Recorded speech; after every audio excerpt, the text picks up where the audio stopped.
1. Introduction. My name is Cindy. I am 17 years old. For all my life, I studied at home. My parents taught me many things every day. We read many books, solved long math problems, and learned about history in our quiet house. It was a very calm way to learn. I did not go to a big school with many students and loud noises every day. Now everything is changing in a very big way. Today is my first day at a real school. It is a very big building with many classrooms, long hallways, and a huge gym. I see hundreds of students walking around, talking, and laughing. This is a completely new experience for me. I feel two strong feelings inside me at the same time. First, I am very nervous. My hands are a little shaky, and my heart beats fast like a small bird. I do not know what to expect from this new place. I do not know any of the other students here. Will they be friendly to me? Will I understand all the lessons the teachers give? These questions fill my mind and make me feel a bit scared. But I also feel excited. This is a brand new adventure. I want to learn many new things and meet many new people. Maybe I will make some good friends here. I hope I will like my teachers and my classes. It is a chance to see a different world, far from my home. I walk into the school building, holding my old, faded backpack tightly in my hands. As I walk through the crowded hallway, filled with students, I notice many eyes looking at me. The other students wear nice, new clothes. Their shoes are shiny, and their bags look very expensive and fashionable. My clothes are simple. They are clean, yes, but they are not new or stylish like theirs. My shoes are old, and my backpack has been with me for many years, showing signs of wear. I feel their eyes on my simple dress and my plain hair, which is tied back simply. It feels like everyone is looking at me. A strong feeling of being different starts to grow in my stomach, like a cold knot. The other girls laugh and talk loudly with each other in their small groups. They seem to have groups of friends already, formed long ago. They look like they know everything about school life and how to be popular. I stand alone, a bit lost, trying to find my way to my first class. I look at them, and they look at me, sometimes whispering. There is a very clear difference between us. I feel like an outsider, a person who does not belong here. This first day, I already feel very alone. The excitement I felt before starts to mix with a new feeling of sadness and worry. I wish I could just blend in, disappear into the crowd, but I cannot. I am just Cindy, the new girl from home with simple clothes and no friends yet. This is my new, uncertain start. 2. A hard start. Cindy's first day continued to be difficult. She did not know many things about a real school. At home, she learned differently. Now, she did not understand the routines. When the bell rang, she was often slow. She did not know which door to use or where to put her bag. She looked lost many times. This made some students look at her. Her unfamiliarity with these simple school routines became a source of attention. She felt confused by the busy hallways and the different schedules for each class. It was all new and overwhelming. She wished she had someone to show her what to do. During lunchtime, Cindy felt even more confused. Everyone moved quickly to the cafeteria. Cindy walked slowly, not sure where to go. She saw a long line for food. She did not know if she needed a special card or money. She felt her face get warm. She did not want to ask for help. She just stood near the wall, watching the other students. She felt out of place and very visible. She saw groups of friends sitting together, laughing and sharing food. She had no one to sit with. A group of girls noticed Cindy. They stood together near a window. They looked at Cindy and started to whisper. One girl pointed. Then they all began to laugh softly. Cindy could not hear their exact words, but she knew they were talking about her. She felt a cold feeling in her stomach. Their eyes made her feel small. Their laughter was not loud, but it sounded very clear to her ears. She wished she could disappear. Later, in the classroom, the whispering continued. Cindy sat at her desk. She tried to listen to the teacher. But the girls behind her were talking. She heard some words clearly. They said, "Look at her clothes, and she is the poor girl." The words were like small, sharp stones. They hit her heart. She wanted to disappear. She looked down at her hands. She tried to make her face look normal, but it was hard. She felt tears behind her eyes. She did not want anyone to see her cry. Their words stung deeply. She felt very alone. The classroom was full of people, but she felt like she was on a different island. The sounds of other students talking and laughing seemed far away. She just wanted the day to end. She wanted to go home, back to her quiet house where everything was known. The sense of isolation grew stronger with each passing moment. She felt a deep hurt inside her. Then she felt a different kind of look. It was not a laugh. It was not a whisper. Cindy slowly lifted her head. Across the room, a boy was sitting. His name was John. He had dark hair and quiet eyes. He was not smiling. He was not laughing. He was just looking at her. His eyes were not mean. They were kind. They held a soft understanding. For a moment, Cindy felt a small warmth. It was a very small warmth, but it was there. She quickly looked away, still feeling shy and hurt, but she remembered his eyes.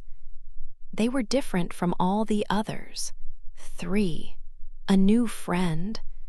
John started to sit next to Cindy in class. He did not just watch her from afar anymore. He moved his chair closer to hers. This simple act made Cindy feel a little less alone. Sometimes he would help her with her school books, showing her which pages to open.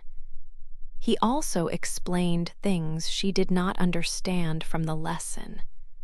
Cindy felt less lost and confused when he was near.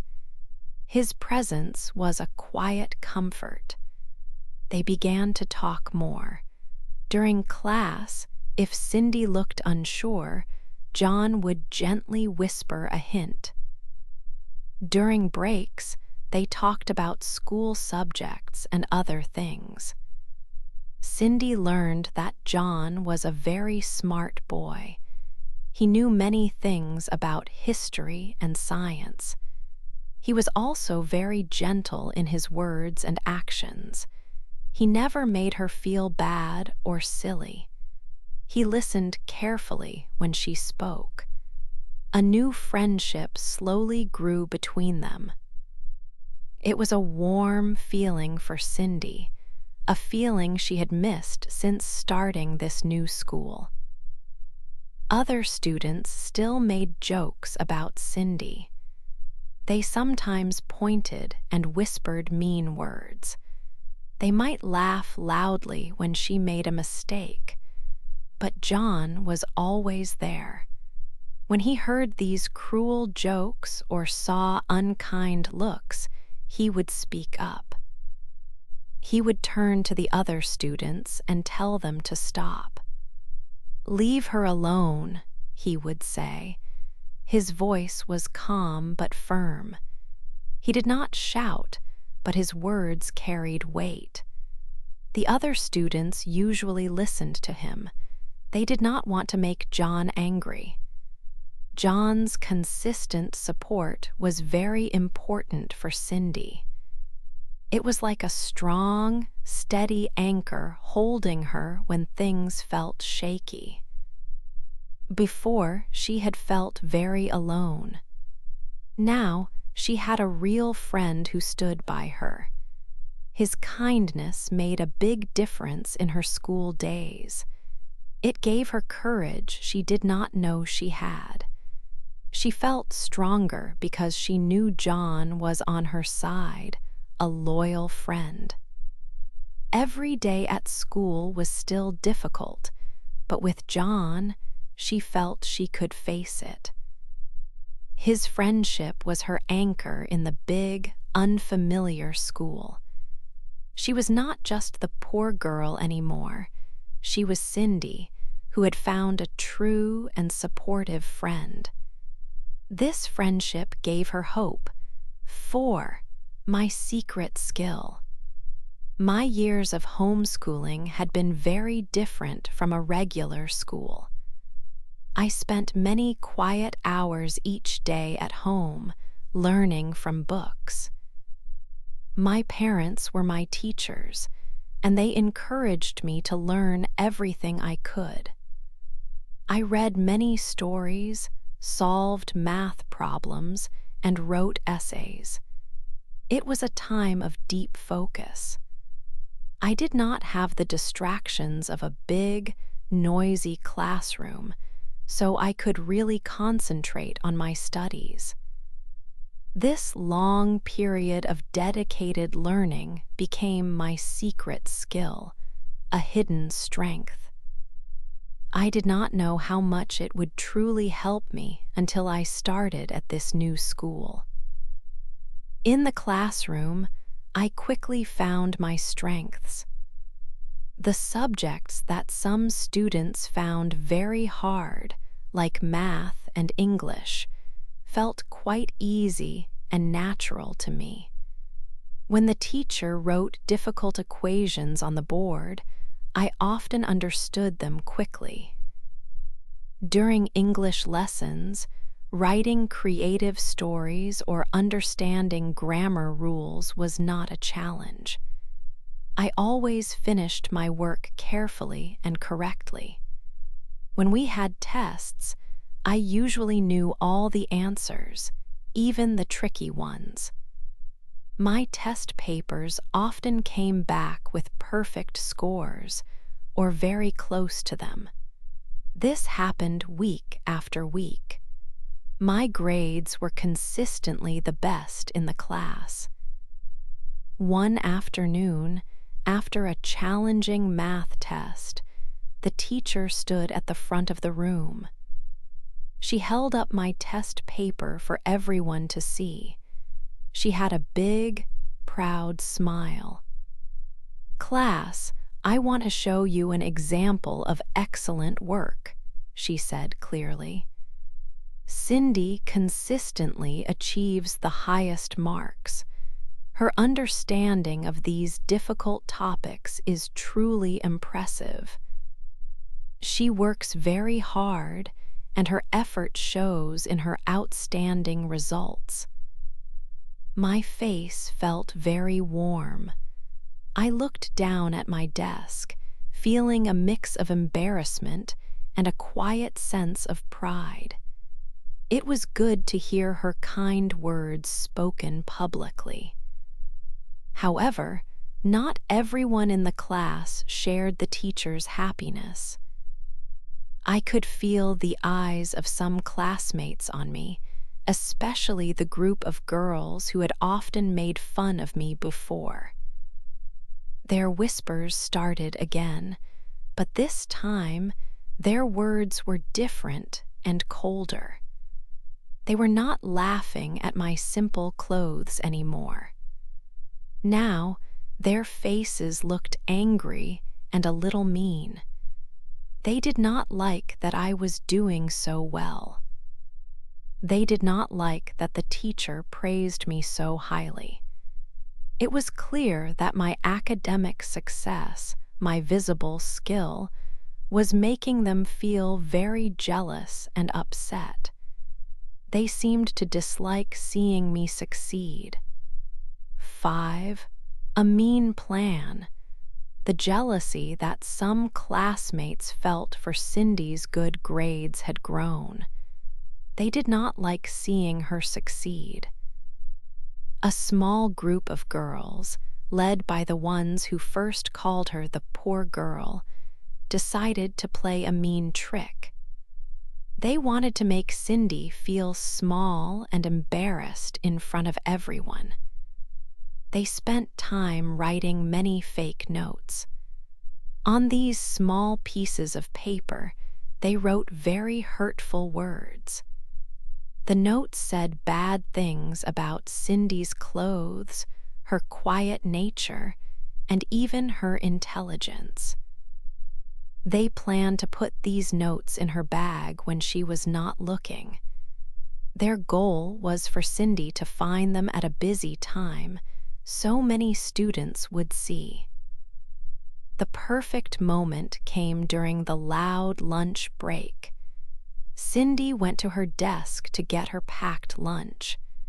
As she opened her school bag, her fingers touched some papers that were not hers. She pulled one out. Her eyes read the mean words.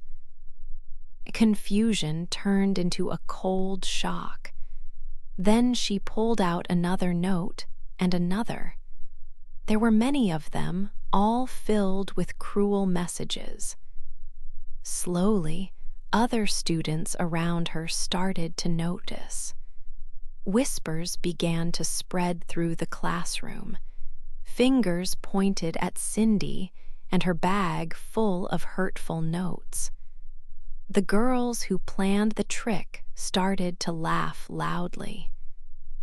Their mean laughter seemed to fill the whole room, making Cindy feel trapped.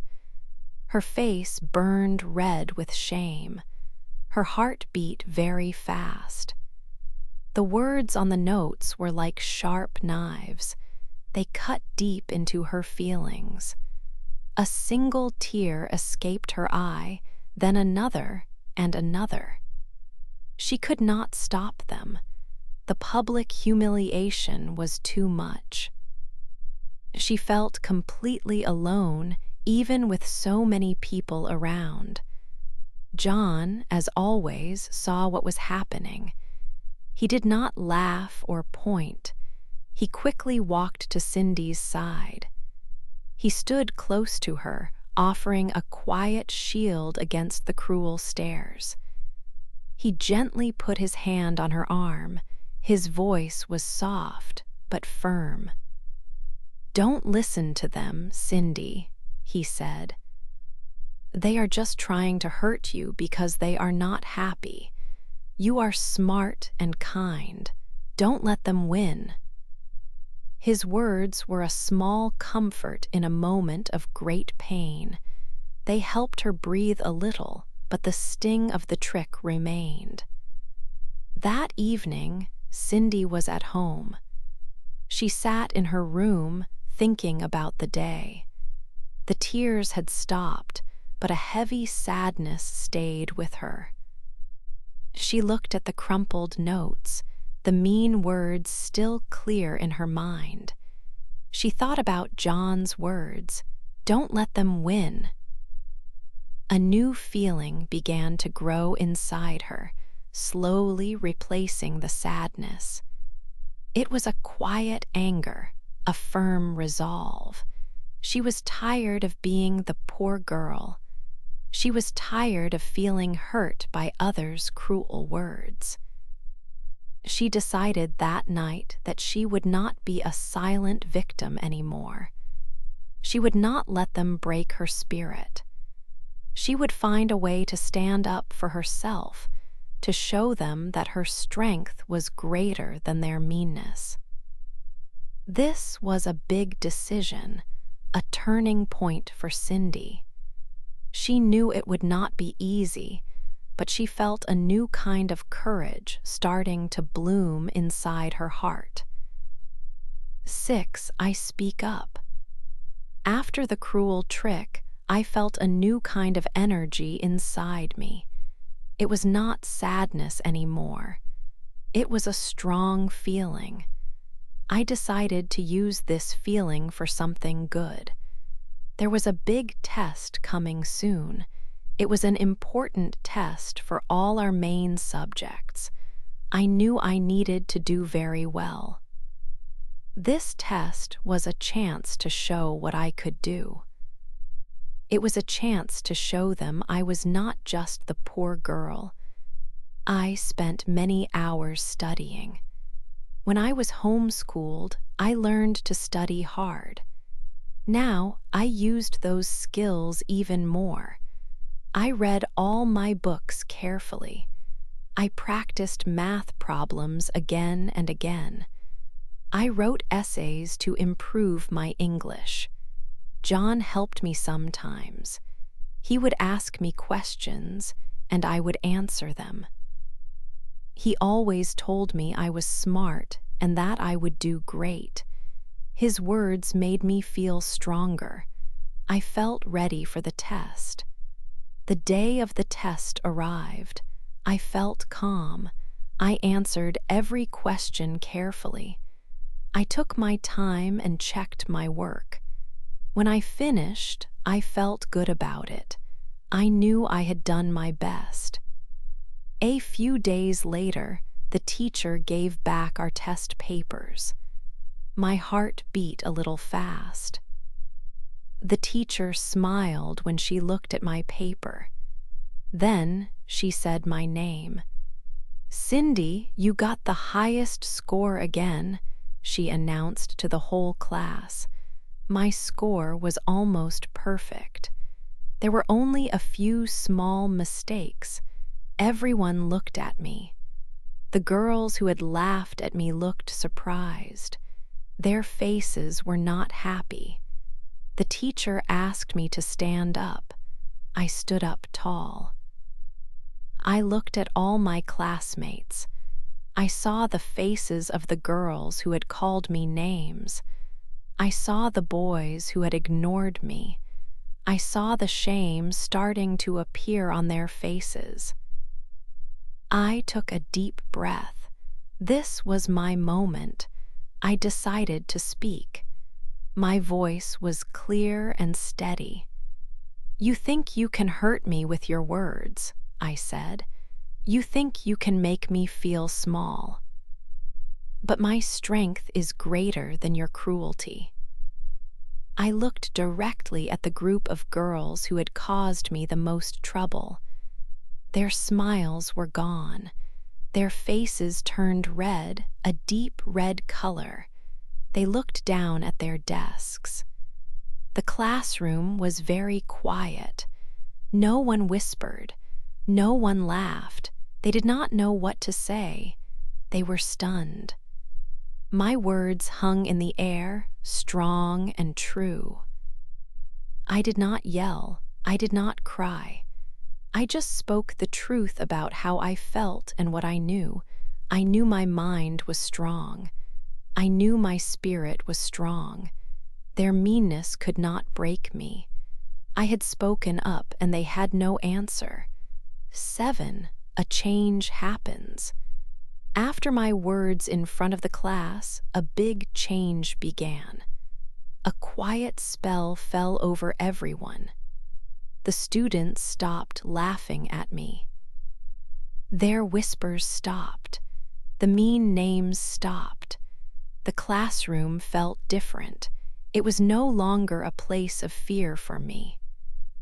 The girls who had been unkind, the ones who called me poor girl, started to act differently. They did not smile at me yet, but they did not scowl. Sometimes when I walked past, they looked away quickly.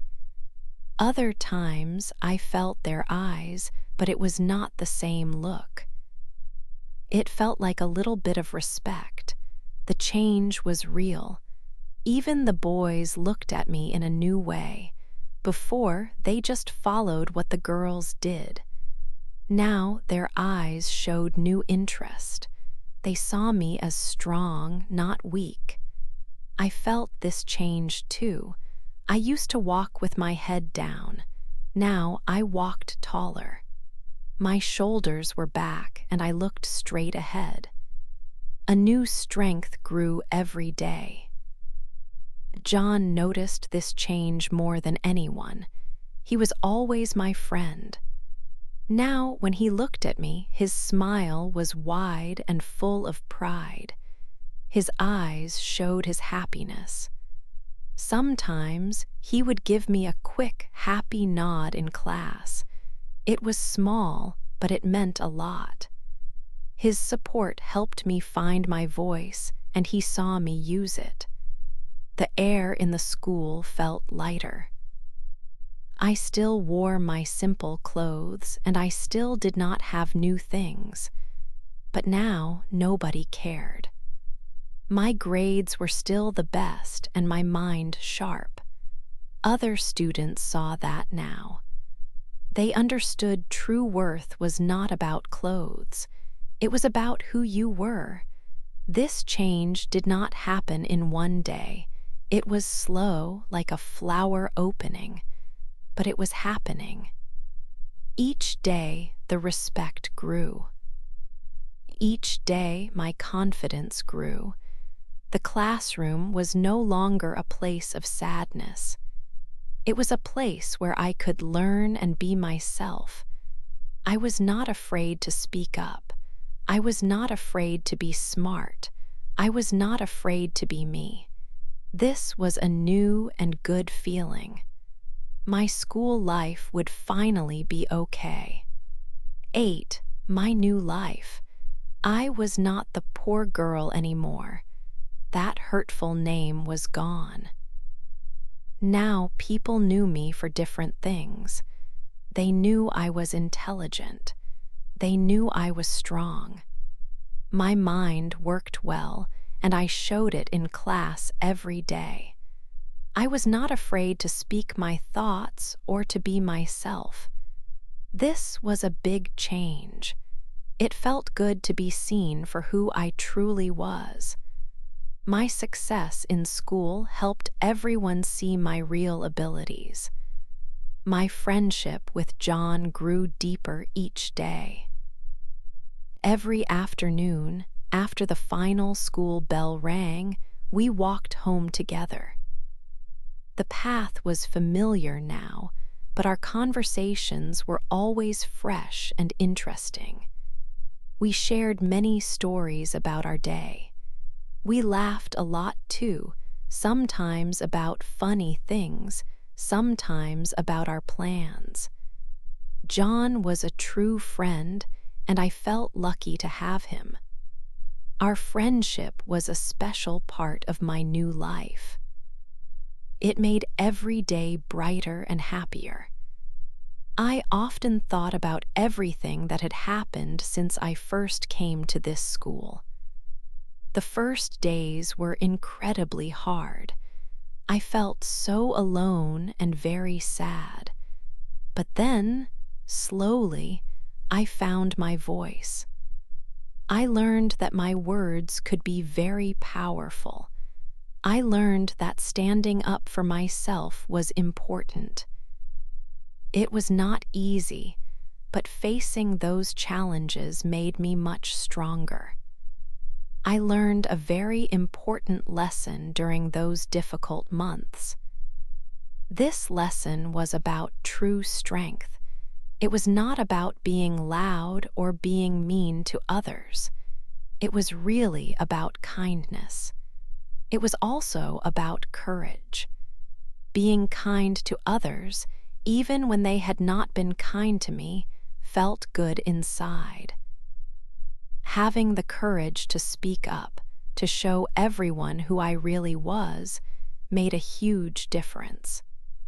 These two things, kindness and courage, were much stronger than any cruel words or bad actions. They changed everything for me. My time at school had started with many difficulties and sad moments.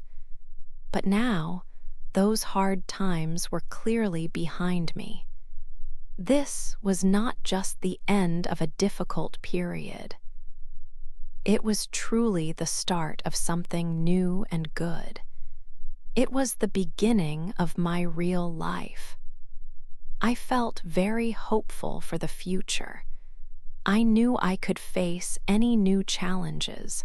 I knew I had good friends. My new life was just beginning, full of many possibilities.